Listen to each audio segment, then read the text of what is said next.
Good morning guys. Ayan, nandito po tayo ngayon sa ating rooftop. At mag-update tayo sa ating mga kagulayan. Ayan, marami na tayo mga gugulayin. Ngayon po ay mayroon tayong pechay. So nakakailang harvest na po kami dito sa ating pechay. Hindi na natin nabibidyohan yon, pero marami na po tayong pechay dito. Tsaka yung ating mga okra ay namumunga na. Ito po yung ating mga pechay. Ayan siksikan sila dyan. Binabawasan ko na nga ito. Magtatanggal tayo ngayon, magugulay tayo ng pechay ngayon. Derjo na uunahan na rin tayo ng uod. Yan. Kagaya na ito. Hindi siya lumaki ng gusto, pero okay na. Ayan uunahan na tayo ng mga uod kasi ilang araw na ako dito hindi nakakaakyat. Ayan. Tanggalin natin. Mag-harvest tayo ngayon ng gulay para yung ibang maliliit ay makabuelo siya. Pwede na to pang gulay.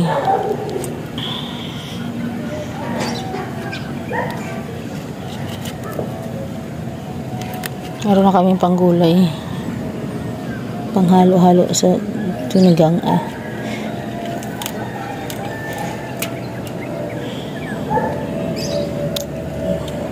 Dilig kasi ako kaya mabasa. So ayan. Tanggalin natin itong mga may kinainan ng uod.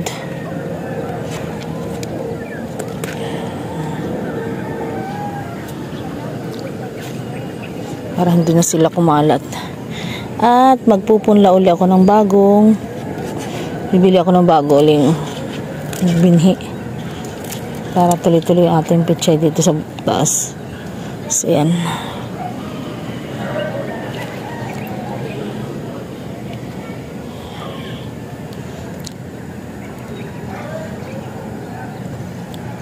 Wait lang po, ilalapag natin yung ating cellphone para hindi kayo mahilo. Yan, malalaki pa rin. Kunin natin yung malalaki. Pwede na yan. Ito yung ating mga okra. Nagbubulaklak na. So, kailangan natin magdilig.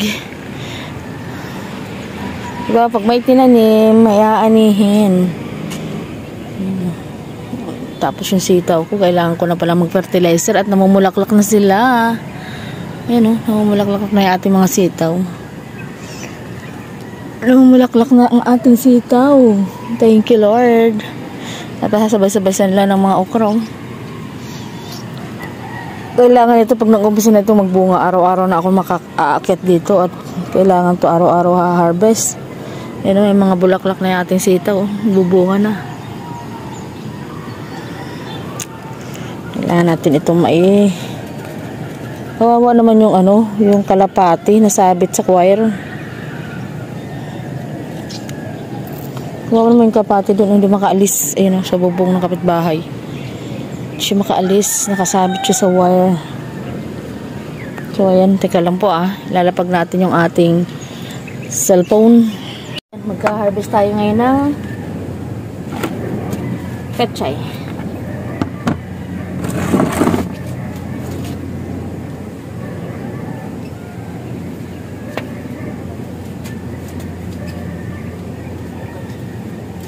Ito din sa side dito.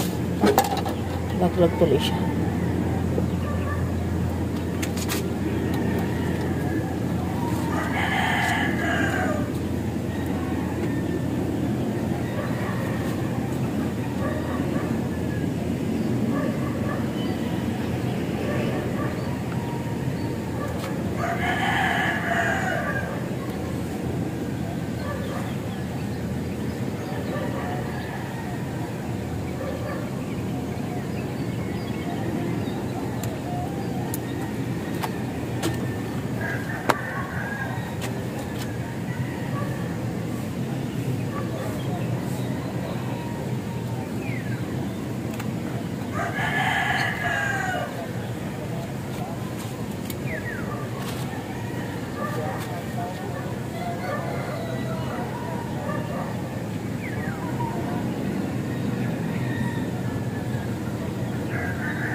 Kabila, ang dami na natin ako. Pero kailangan mabawasan na ito kasi punong-puno na siya.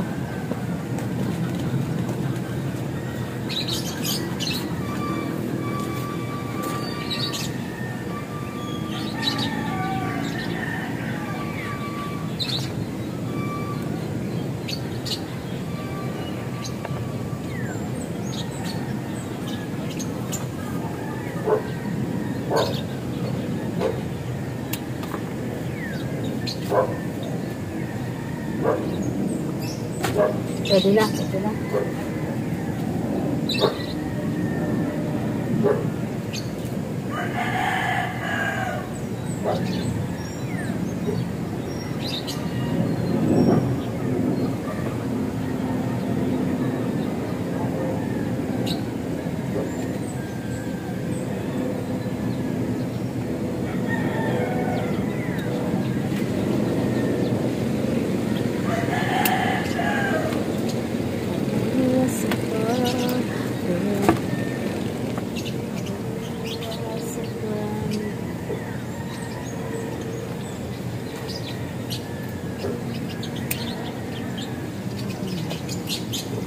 Pwede na po, hindi na nakadami, hindi na siya ganun kalaki, pero pwede na yan.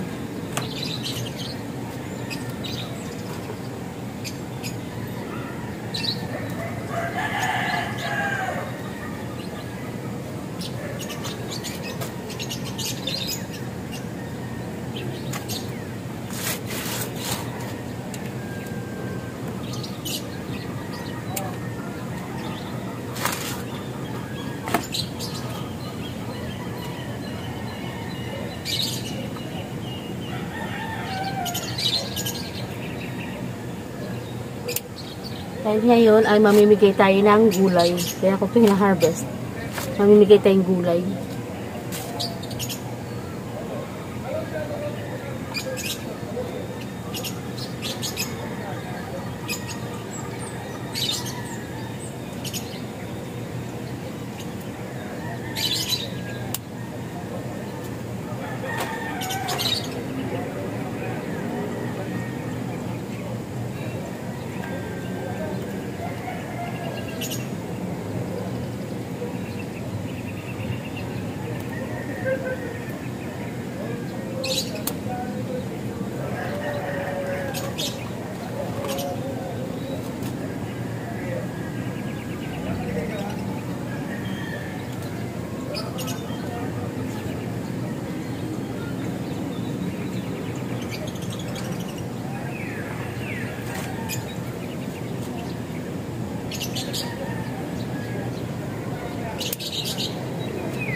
Hindi siya tumaba kasi wala tayong fertilizer dito yung nilagay.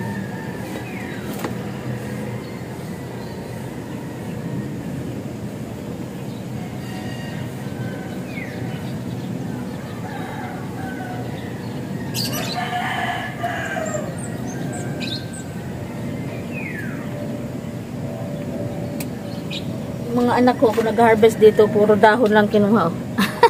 Natira sa puno. Puro dahon lang kinuha. Mayroon matanda na po kasi ito, kaya pupunin na natin. Di na yan, ano. Makukuba ako sa aking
marami tayong harvest, pamimigay natin ito. Dami ito. Pamimigay natin ito ngayon. Lagyan natin ito ng sardinas. So dito muna tayo maglinis sa ating okrahan.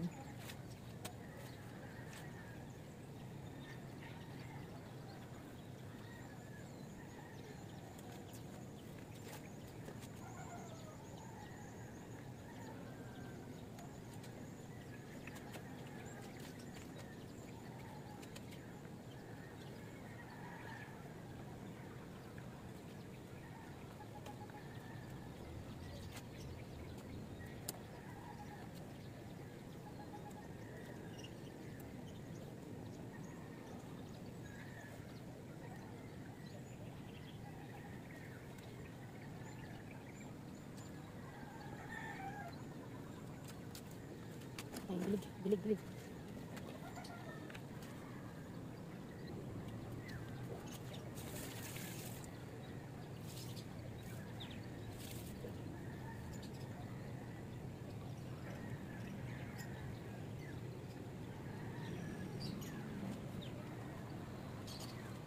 Hindi ko ma-install yung aming host at ano. Wala yung mga fittings niya. Wala yung mga fittings. Kaya tabo-tabo tayo.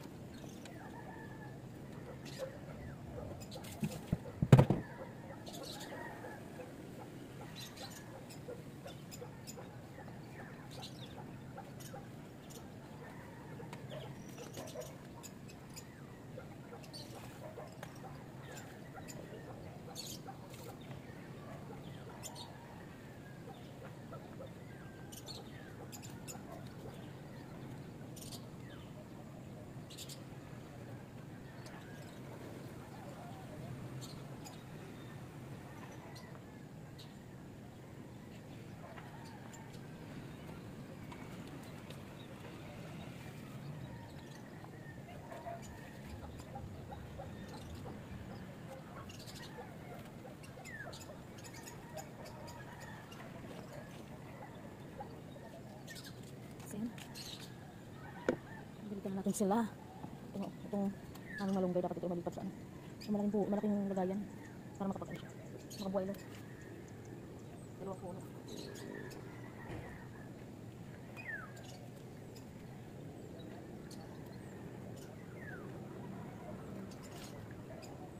Kailangan natin maglagay dito ng fertilizer.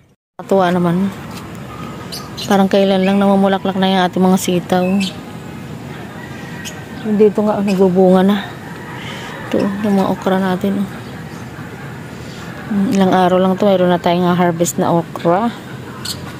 Diba guys, kapag may tinanim, may aanihin. Ngayon ang harvestin natin muna ay yung ating ito, pechay. Hindi siya lumaki ng malalaki kasi nga syempre po nasa paso lang sila. Tsaka ano, hindi ako nakapaglagay ng fertilizer dyan, nabisi tayo, no? Nabisi tayo sa ating ginagawa. Tapos itong ating dragon fruit, ayan na naman, may bunga na naman siya, oh. May mga bunga na naman, oh. Doon sa kabila meron na din, oh. Kabilang side, oh. So yung ating peche sa kabila, ano kayang balita? Sisilipin natin. Baka kailangan din ng diligan natin. Yung ating peche dito, it's strange talaga, nakakapagtaka. Pag nagtatanim tayo ay papayat, no? Ayan, ito yung tinanim natin dito, oh. Ang liliit nila. Ang liliit ng mga peche. Pero yung mga damo ay grabe, oh. Yung mga damo na yan, hindi naman inaalagaan, pero sobrang dami. Ayan, oh, dumami na naman uli, oh. Mga damo dito, oh. Mas mabilis sila tumubo. Bakit? Ito damo ito, eh. Pero yan mo na para siyang flower. Ang ganda. Pero damo siya. Ang ganda ng bulaklak niya. Ang cute. Ang cute ng mga bulaklak, oh. Nandiyan yun siya sa isang puno, sa isang paso lang din siya, oh. Parang itinanim, pero hindi po siya itinanim, damo po siya. Oh, kagaya na itong mga ito, oh. Magsipag bunga, oh. Ay sipag tubo, oh. Kahit di dinidiligan. Pero yung pechay ko, dinidiligan ko na nga yan, hindi pa tumaba. Ayan, kagaya mga yan, nagtatabaan, di naman yan dinidiligan. Ayan ang ating dragon fruit, abutin niya ni Rich pag umuwi. Para makatikim siya ng dragon fruit niya. Hindi siya nakakatikim ng bunga niyan, eh. Ito, what happened to you? It's a lot also. Ayan, ang dami-dami din nila, oh. Ito, hindi ko matanggal ito, eh. Nasa alulod namin, natatakot ako. Si Rich na ang kukuha niyan. Takot ako. Baka dumulas ako dyan.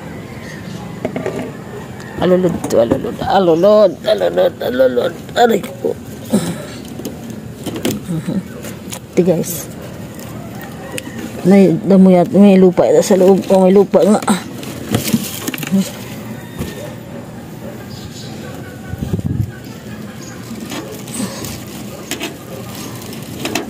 Ang bubulok itong alulod na ito.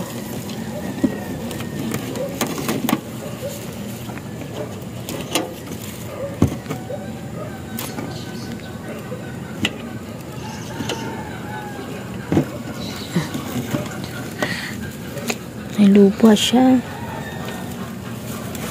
Tapon natin ito mga ito. Masako ko dito. Tumubo yung mga damo. Daming oregano. Napakaraming oregano dito sa taas. Grabe. Minsan, pag tinagtatanim ka po ng ganyan, ang hirap tumubo. Ang hirap magpatubo ng oregano. Pero ngayon, no, pag pinababayaan sila, ganyan, no, napakarami. Kahit saan lang meron. Ang oregano. Ang oregano. Ang galing-galing talaga ng ng dragon fruit. Pero ulit tayong abang ng bunga. So, ayan. Ito po yung pinapagawa natin sa baba, oh.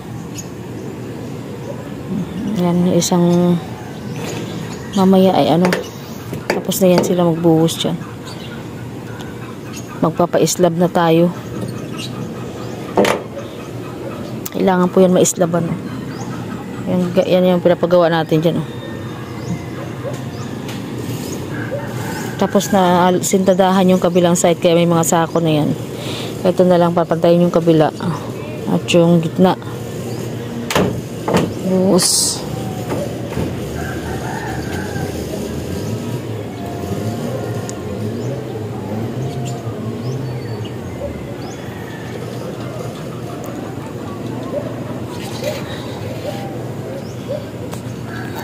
Tayo mag-harvest sa taas. Maraming salamat po sa inyong lahat. Yan. Samplanggana din siya. Okay na yan. Pamigay natin yan mamaya. Yung iba dyan ay gugulayan natin. Pamigay ko doon. So, talalaki ng ano. Malalaki din naman siya. Medyo matured na kaya pwede na tinanggal ko na lahat. Ay, hindi pa pala lahat kasi yung iba hindi lumaki. So, yan. God bless po. Mabuhay pa tayong lahat. Bye-bye po.